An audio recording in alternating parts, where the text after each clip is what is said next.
एक तो मुझे बर्गर पसंद नहीं है और ऊपर से आप मुझे बर्गर बच्ची कह रहे हैं। मैं इस दुनिया में रहती हूँ। हमारा एक मुहावरा तो आपने सुना होगा, जेनू रब रखे ओनू कौन चखे, सुना है? हाँ बिल्कुल सुना है, बिल्कुल सुना है। मैंने कहा कहीं हमारा कहीं बर्गर बच्ची ना निकले कि नहीं मैंने तो नहीं सुना। एक तो मुझे बर्गर पसंद नहीं है और ऊपर से आप मुझे बर्गर बच्ची कह रहे हैं। मैं इस दुनिया में रहती हूँ। बिल्कुल अच्छा। हम बात करें नाजिश जहांगीर की, जिन्होंने एक इंटरव्यू के दौरान कहा है कि 2020 में जो इस्लामाबाद से कराची परवास जारी थी और जो मॉडल कॉलोनी में गिरकर जहाज जो है वो तबाह हो गया था, वो भी उस जहाज में हो सकती थी, लेकिन उन्होंने अपनी एक आदतन फ्लाइट्स मिस करने वाली आदत की वजह से वो वाली फ्लाइट भी मिस कर दी थी, जो प्रोबेबली उनके लिए लकी साबित हुई। बिल्कुल, वरना उस फ्लाइट में आई गेस 2 लोग सिर्फ बचे थे।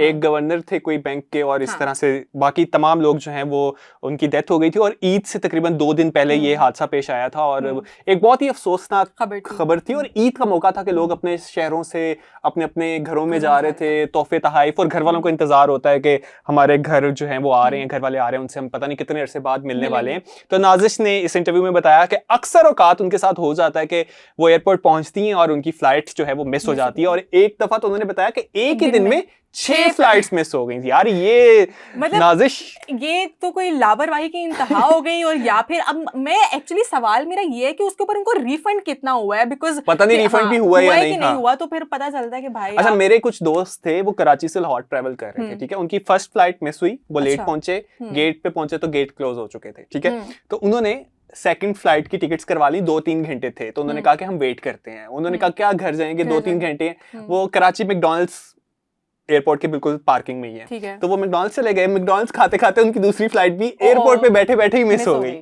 तो मतलब लोगों के साथ ऐसा भी हो जाता है। लोगों के पास पैसा बहुत ज्यादा है या फिर लोग एक्चुअली वाकई आदतन मजबूर हो जाते हैं। अच्छा, ये एक ऐसा मौका होगा जो कि अब नाजिश खुश होती होंगी कि यार कि शुक्र है कि मैं उस जहाज में मौजूद नहीं थी, बहुत ट्रॉमेटाइजिंग न्यूज़ अगर वो उसमें मौजूद होती तो वो आज इस दुनिया में मौजूद नहीं होती। बिल्कुल, अस्तगफिरुल्लाह।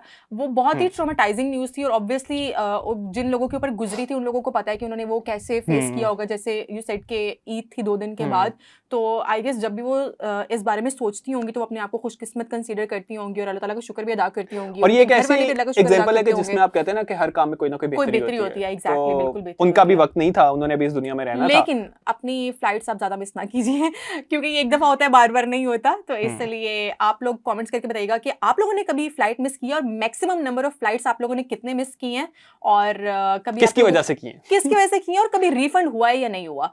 तो और इसमें एयरलाइन की गलती थी, आपकी गलती थी।